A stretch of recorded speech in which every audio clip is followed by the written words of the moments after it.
নেওয়ার সময় হলো। আমরা তো বড় স্যারের লাশ 3 দিন আগে দাফন কাফন করে ফেলাইছি, আর আপনারা হামলাইছে। কি বাবার দাফন হয়ে গেছে? রুবেল, তোরা এটা কি করলি?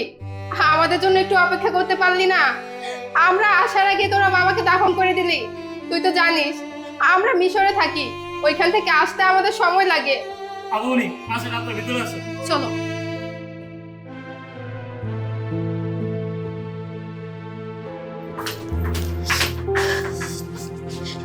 মা, মা কোথায় তুমি?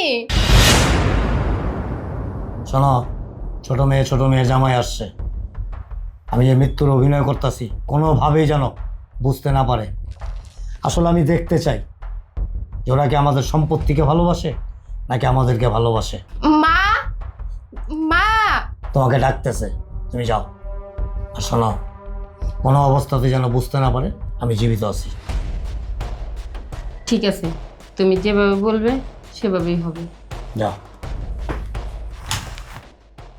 কিরে রুবেল, মা এখনো আসতেছে না কেন? তুই একটু জানা, গিয়ে মাকে ডেকে নিয়ে আয়। আপামনি ম্যাডাম আইবো, মনটা একটু খারাপ তো, এই কারণে আইতে হয়তো সময় লাগতেছে। আয়া পড়ো। মা,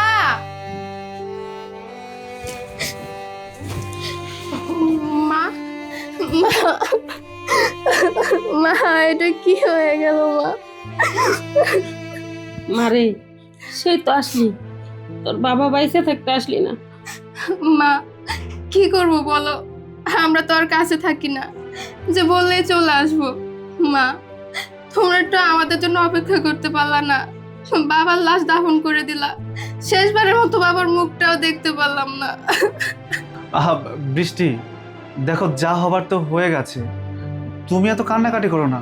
আমরা মিশরে থাকাকালীন যখন তুমি শুনতে পেয়েছো তোমার বাবা মারা গেছে, তখন থেকে তুমি কান্নাকাটি শুরু করছো। এই কান্না থামাচ্ছই না। এত কান্নাকাটি করলে তো তুমি অসুস্থ হয়ে যাবে। বাবা মা তো সারা জীবন বেঁচে থাকে না, তাই না? তুমি এত কান্নাকাটি করো না তো। ঠিক আছে মা, বস, বাবা বসো।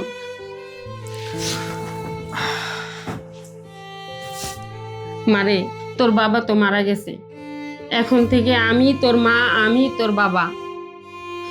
শোন, তোদের দুই বোনের সাথে আমার কিছু কথা আছে, আমার এই কথাগুলো আশা করি তোরা মেনে নিবি। কি কথা মা? তোর বড় বোন আসুক, একসাথেই না হয় বলবো। আহা মা, বড় আপু কখন আসবে সে অপেক্ষায় আমরা বসে সময় নষ্ট করবো নাকি? আপনি কি বলতে চাচ্ছেন আমাদেরকে বলেন। না জামাই বাবা, আমার বড় মেয়ে আসুক, ওদের দুই বোনকে একসাথে রেখে আমি না হয় কথাগুলো বলবো। মা, তুমি কি বলবে সেটা আমাদেরকে বলো। বড় আপু কখন আসবে তার অপেক্ষায় থেকে তো কোনো লাভ নেই। ঠিক আছে, তুই যখন বলছিস আমি বলবো। শোন মা, তোর বাবা মারা যাওয়ার আগে আমাদের সয় সম্পত্তির একটা অংশ এতিমখানায় দিয়ে গেছে, আরেকটা অংশ আমাদের কাজের ছেলে রুবেলকে দিয়ে গেছে। রুবেল আমাদের বাড়ির কাজের ছেলে হলেও ও আমাদের ছেলের মতোই। ও সব সময়ই তোর বাবার আর আমার খেয়াল রাখতো, ও দেখাশোনা করতো। তাই আমি ভাবছি বাকিটা জীবন আমি রুবেলের সাথেই কাটিয়ে দেব। কি মা, বাবা মরার আগে এরকম একটা কাজ কিভাবে করতে পারলো? বাবা তার সমস্ত সয় সম্পত্তি এক অংশ এতিমখানায় আর এক অংশ রুবেলকে দান করে দিয়েছে। বৃষ্টি, তোমার মা এসব কি বলছে? তোমার বাবা মরে যাওয়ার আগে এত বড় একটা বেইমানি করেছে? এইসব যদি আমি আগে জানতাম তাহলে মিশর থেকে এত টাকা খরচ করে তোমার বাবার লাশ দেখতে আসতাম না। কি রে মা বৃষ্টি, তুই তোর বাবার সম্পত্তির কারণে আসছস? তোর বাবার মৃত্যুর সংবাদ পেয়ে আসছ নাই? ওই মনে হয় বড় আপামনি চলে আসছে, আমি যাইতেছি।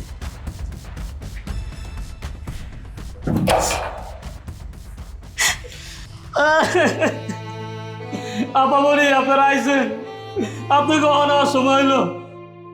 বড় স্যারের লাশ তো 3 দিন আগে দাফন কাফন করে দিছি।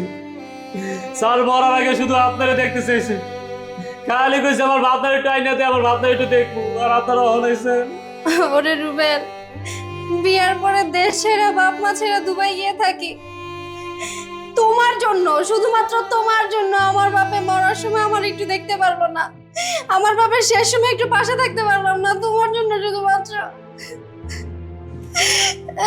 রুবেল, রুবেল আমার মা কোথায়? আপামনি ওনার ভিতরে আছে, আপনারা আসেন। ছোট ম্যাডাম আইছে, আসেন আসেন।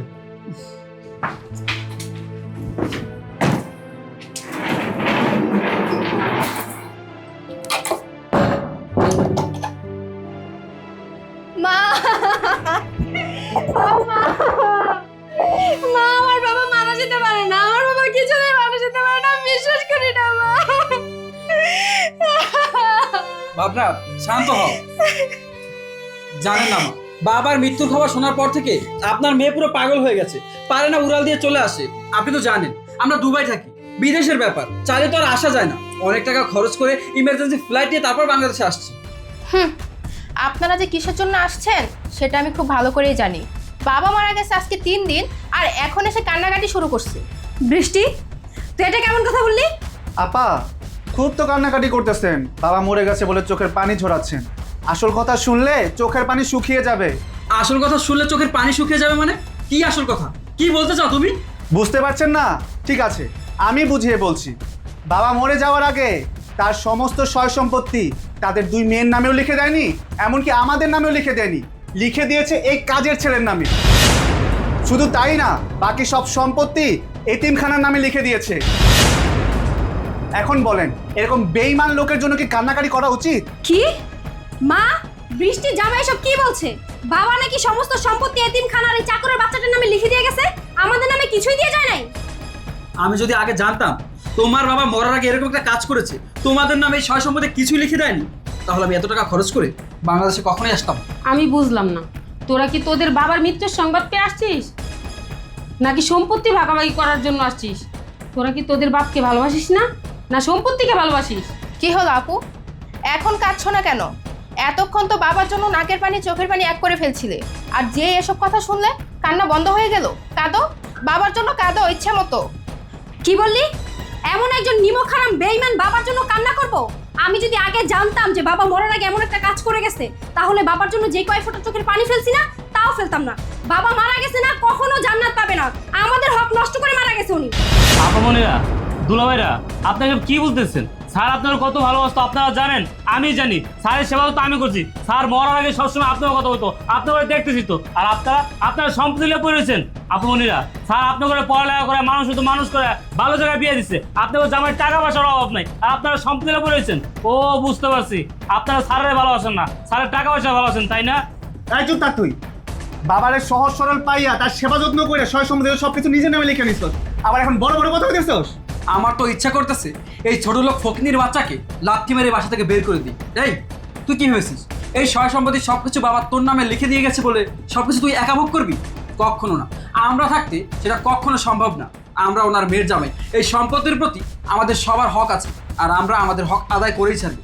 ভাবনা, আমার কি মনে হয় জানো, এই ছোট লোক ফকিনীর বাচ্চা বাবাকে তাবিজতমা করে এই সয় সম্পত্তি সবকিছু ওর নামে লিখে নিয়েছে।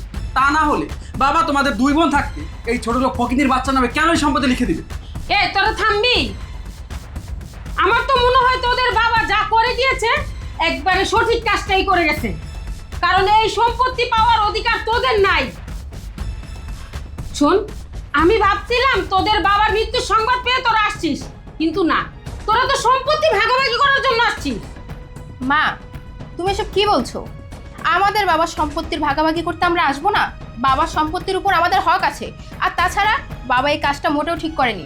বাবা সম্পত্তি আমাদের নামে না দিয়ে দিয়েছে একটা কাজের ছেলের নামে, আর অনাথ আশ্রমে। মা, বাবা যে আমাদের সাথে এত বড় অন্যায় করেছে সেটা তোমার চোখে পড়ছে না? বাবা আমাদের সাথে যে অন্যায় করেছে, বাবা কোথাও শান্তি পাবে না। কবরে গিয়েও বাবার লাশ খাড়ায় থাকবে। বৃষ্টি, কি বলছিস এসব? বাবার সম্বন্ধে এসব বলতে লজ্জা করছে না তোদের? মা, মেরে কি তুমি আমাদের মুখ বন্ধ রাখতে পারবা? ও তো ভুল কিছু বলে নাই। বাবা আমাদের সাথে এত বড় একটা অন্যায় কাজ কিভাবে করলো? বাবার 2-2টা মেয়ে থাকার পরেও বাবা তার সমস্ত সম্পত্তির এক অংশ এতিমখানা লিখে দিয়ে গেছে, আর এক অংশ এই চাকরের বাচ্চাটাকে লিখে দিছে। বাবা কি এটা আমাদের সাথে অন্যায় করে নাই? শোনো মা, বাবার এই অন্যায় কিছুতেই আমরা মেনে নিব না। এক কাজ করো, আজকেই বাবার কবর খুঁড়ে লাশ বের করো। বাবার লাশের থেকে টিপসই নিয়ে এই সম্পত্তি আমরা বুঝে নিব। আমাদের সম্পত্তি আমরা হাতছাড়া করব না। আমার ভাবতেও অবাক লাগছে, তোদেরকে আমি জন্ম দিছি, তোরা বাবার লাশ কবর থেকে উঠে তারপর সম্পত্তি ভাগ করবি? বাহ, তোরা আমার মেয়ে, বাবার লাশ কবর থেকে তুলে সম্পত্তি লিখে নিবি। সম্পত্তি তোদের কাছে সব কিছু, বাবা কিছুই না তোদের কাছে। বাবা জীবিত থাকতে তো কোনোদিন দেখতে আসিসনি, দেশে আসছিস বাবার মৃত্যুর খবর পেয়ে, কিন্তু বাবার লাশ দেখতে না, সম্পত্তি ভাগাভাগি করতে। মা, বাবা মারা যায় নাই? বাবা তো জীবিত। তাহলে তুমি কেন বলছো যে বাবা মারা গেছে? হ্যাঁ মা, তুমি যে বলছো বাবা মারা গেছে, 3 দিন আগে বাবা দাফন কাফন সবকিছু শেষ হয়ে গেছে, তাহলে এখন এসব কি দেখছি? সত্যি কথা বলো। তোরা তোদের বিয়ের পর তোদের স্বামীকে নিয়ে যখন বিদেশে চলে গেলি, আর দেশে আসতি না, 3-4 মাস পর পর ফোন দিতি, আর যখন ফোন দিতি তখন কি বলতি? বাবা মা, তোমাদেরকে অনেক ভালোবাসি, অনেক মিস করি। কিন্তু আমি জানতাম যে তোরা কখনো দেশে আসবি না, তাই তো এই মৃত্যুর নাটক করা। পাশাপাশি আমি দেখতে চেয়েছিলাম যে তোরা কি আসলেই বাবা মাকে ভালোবাসিস নাকি বিষয় সম্পত্তিকে ভালোবাসিস। কিন্তু এখন দেখলাম যে না, সত্যি সত্যি তোরা বিষয় সম্পত্তিকে ভালোবাসিস, বাবা মাকে ভালোবাসিস না। ভাবনার মা, এদিকে আসো।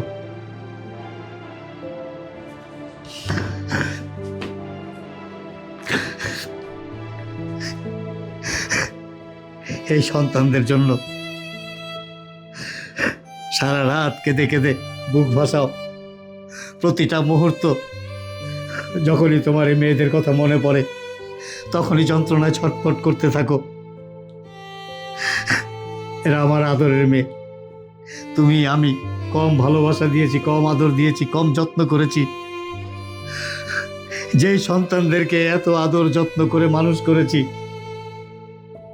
এতটা ভালোবেসেছি, সেই সন্তানরা কিন্তু তোমাকে আমাকে আমাদেরকে ভালোবাসে না। কি বলেছো তুমি শুনেছো? কবর থেকে বাবার লাশ তুলে তারপরে সম্পত্তি লিখে নিবে। এর চেয়ে কষ্টের আর কি হতে পারে ভাবনার মা? বলতে পারো তুমি? হ্যাঁ, তুমি ঠিকই বলেছিলে। তুমি যখন মরার নাটকের কথা বলছিলে না, আমি বুঝতে পারিনি, কিন্তু এখন বুঝতে পারলাম আসলে আমরা কেমন সন্তান জন্ম দিছি। ওরা বাবা মাকে ভালোবাসে না, ওরা বাবা মার সম্পত্তিকে ভালোবাসে। তোদেরকে দেশে আনার জন্য তোর বাবা মৃত্যুর নাটক করছে, কিন্তু তখন আমি বুঝতে পারিনি। এখন আমি বুঝতে পারলাম তোদের বাবা যা করছে একেবারে ঠিক কাজ করছে। আরে তোরা তো আমাদেরকে ভালোবাসিস নি, তোরা তো আমাদের সম্পত্তিকে ভালোবাসছিস। তোরা সন্তান হয়েও কোনোদিন আমাদের খোঁজ খবর রাখিসনি। বাবা মা কি জিনিস কোনোদিন ফিল করিসনি। আসলে বাবা মা যে সন্তানকে কতটা ভালোবাসে সেটা একমাত্র বাবা মাই জানে। কিন্তু সন্তানরা যখন বাবা মা ছেড়ে সম্পত্তিকে ভালোবাসে, তখন বাবা মায়ের মনে কতটা কষ্ট লাগে তোরা বুঝিস না। ভাবনার মা, ওদেরকে এখান থেকে যেতে বলো। আমরা ভাববো যে আমাদের কোনোদিন কোনো সন্তানই ছিল না। তুমি ঠিকই বলেছো, তুমি ঠিকই বলেছো। আমার ভাবতে অবাক লাগছে, ওদের মতো সন্তানকে আমি পেটে ধরছিলাম। আমরা আজকে থেকে নিঃসন্তান, আমাদের কোনো সন্তান নেই। কি ব্যাপার, এখনো দাঁড়িয়ে আছিস কেন? যাচ্ছিস না কেন? আর শোন, যাওয়ার আগে আরেকটা কথা শুনে যা। তোর মা বলেছে না যে সমস্ত সম্পত্তির অর্ধেক অংশ এতিমখানায় দান করেছি আর বাকি অর্ধেক রুবেলের নামে লিখে দিয়েছি? না, এই সম্পত্তি কাউকে দেওয়া হয়নি। তবে আমি মনে করি যে এখন এই সম্পত্তি রুবেলকে দেওয়া উচিত। কারণ কি জানিস, রুবেল এ বাসার কাজের ছেলে হয়েও নিজের সন্তানের মতো শ্রদ্ধা, ভালোবাসা, ভক্তি দিয়ে সর্বক্ষণ আমাদের পাশে পাশে রয়েছে, আমাদের খোঁজ খবর রেখেছে, আমাদের যত্ন নিয়েছে, যেটা তোরা কোনোদিন করিসনি। তোরা সন্তান হয়ে দূরে সরেছিলি, কিন্তু কাজের লোক হয়েও সর্বক্ষণ আমাদের পাশে ছিল, ছায়ার মতো। তাই আমি মনে করি সবচেয়ে বেটার এই সমস্ত সম্পত্তি রুবেলের নামে দেওয়া উচিত। তুমি ঠিকই বলছো, আমাদের সব বিষয় সম্পত্তি রুবেলকেই দেওয়া উচিত। আজ থেকে রুবেলই আমাদের সন্তান। রুবেল, ওরা চলে গেলে দরজাটা লাগিয়ে দিস। চলো। দেখছো বাবা মার সামনে কত বড় একটা লজ্জা পেলাম। বাবা মা কি ভাবতেছে আমাদেরকে নিয়ে?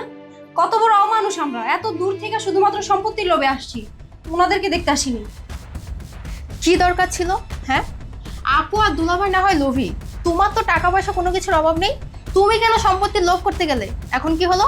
বাবা মার কাছে অপমানিত হলাম। এই মুখ আর কখনো বাবা মার সামনে দেখাতে পারবা? দাঁড়িয়ে আছো কেন? আমি কি জানতাম নাকি তোমার ভাবে এরকম মরার নাটক করবে? বৃষ্টি, তুমি এটা কি বললা? আমরা লোভী, লোভে পড়ে আমরা এখানে আসছি।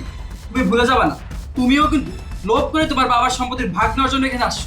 আমরা যতটুকু অন্যায় করেছি, তোমরাও ততটুকু অন্যায় করেছো। তোমরা একেবারে দুধে ধোয়া তুলসী পাতা না। যাই হোক, ভাবনা চলো, তোমার মা বাবা তো আমাদের চেহারা আর দেখতে চায় না, এখানে থেকে আর কোনো লাভ নেই। চলো চলো।